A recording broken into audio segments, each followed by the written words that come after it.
राम आएंगे तो झोपड़ी सजाऊंगी। मोहनपुर नाम के एक छोटे से गांव में प्राचीन बरगद के पेड़ के पास सुशीला नाम की एक बूढ़ी गरीब महिला अपने अपाहिज बेटे प्रकाश के साथ रहती थी।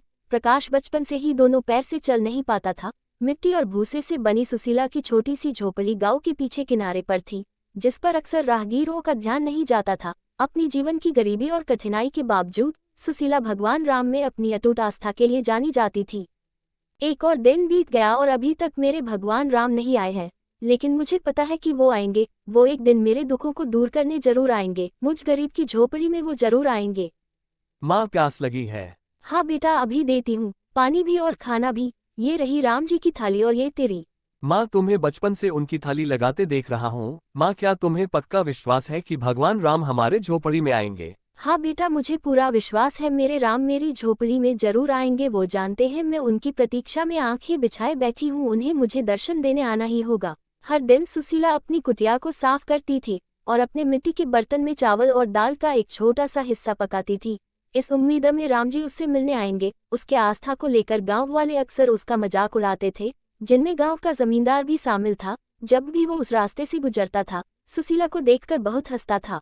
हा हा हा हा हा। सुशीला, तुम और तुम्हारी कल्पनाएं जितनी मर्जी अपनी टूटी झोपड़ी सजा लो, भगवान राम तुम जैसी गरीब बुढ़िया से कभी मिलने नहीं आएंगे। जमींदार साहब, जब भी आप इस रास्ते से गुजरते हो तभी आप मुझे यही बात कहते हो, लेकिन एक दिन ऐसा आएगा, आप देखते रह जाओगे, जब मेरे राम मेरे झोपड़ी में आएंगे। मेरा दिल मुझसे कहता है कि राम आएंगे। उम्र के साथ अक्सर ऐसा हो जाता है, लेकिन हमें क्या, तुम करो इंतजार, हम भी देखते हैं। अरे जमींदार साहब, क्या इस गरीब और छोटे लोगों के मुंह लगना। चलिए, पेड़ के छाए में खटिया लगा दिया है, आप बाहर आराम से ठंडी छाए में बैठो और ठंडी ठंडी हवा का आनंद लो। सुशीला की आदत थी रोजाना इस तरह से ताने सुनने की। वो किसी की भी बात का बुरा नहीं मानती थी, वो तो सिर्फ अपने प्रभु श्री राम की भक्ति में लीन रहती थी।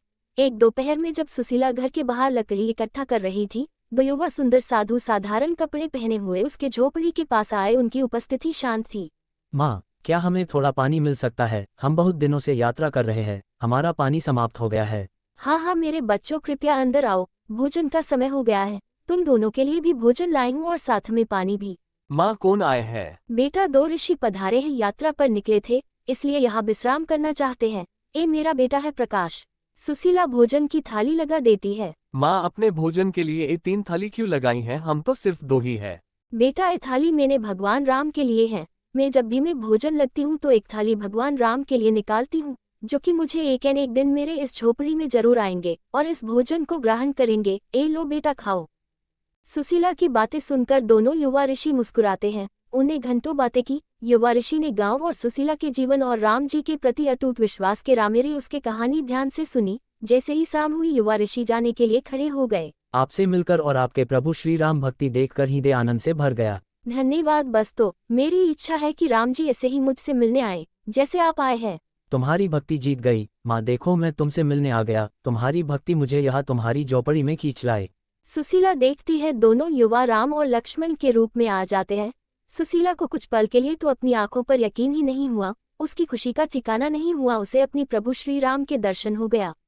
बस माँ, अब दुख के दिन दूर हुए, अब आपको चिंता करने की कोई जरूरत नहीं है। अब मेरे आशीर्वाद से सब कुछ ठीक ही जाएगा। भगवान श्री राम आशीर्वाद का हाथ उठाते हैं। प्रकाश के पैर ठीक हो जाते हैं और उठकर खड़ा हो जाता है। वो भी हाथ जोड़कर भगवान श्री राम और लक्ष्मण के सामने खड़ा था। सुशीला की आंखों से आंसू बहते ही जा रहे थे। देखते ही देखते सुशीला की झोपड़ी सोन की हो जाती है। उसके घर में धन दौलत की भंडार भर गए। उसकी खोपड़ी में राम आ गए। सुशीला आशीर्वाद देकर भगवान श्री राम और लक्ष्मण अंतर ध्यान हो गए। जिन लोगों ने सुशीला के श्री राम के प्रति भक्ति का मजाक उड़ाया था, अब उनके अटूट विश्वास आश्चर्यचकित थे। माँ, तुम्हारा विश्वास जीत गया। प्रभु श्री राम और लक्ष्मण ने हमारे घर कुटिया में आए, देखो उनने मुझे ठीक कर दिया, हमारी गरीबी भी दूर कर दिया, हमारे जीवन का सहारा दुख दूर कर दिया। हाँ बेटा, हमारे दुख के दिन दूर हो गए। हाँ मेरे बच्चे, प्रभु श्री राम ने हमारे जीवन के सारे दुख दूर कर दिया। सुशीला बहन, मुझे माफ कर दो, मैंने हमेशा तुम्हारा मजाक उड़ाया, पर अब हमारे आंखों के सामने सारी सच्चाई है। हमारी भक्ति सचमुच बहुत सच्ची है। तुम्हारी झोपड़ी में प्रभु श्री राम आए हैं। सत्य कहती थी कि तुम्हारी झोपड़ी में राम आएंगे, जरूर आएंगे। सब गांव वाले भी सुशीला की भक्ति की बहुत प्रशंसा करते हैं और सब सुशीला से यही सीख लेते ही कि भगवान पर अटूट विश्वास ही बहुत जरूरी है, तभी हमें भक्ति का फल प्राप्त होता है।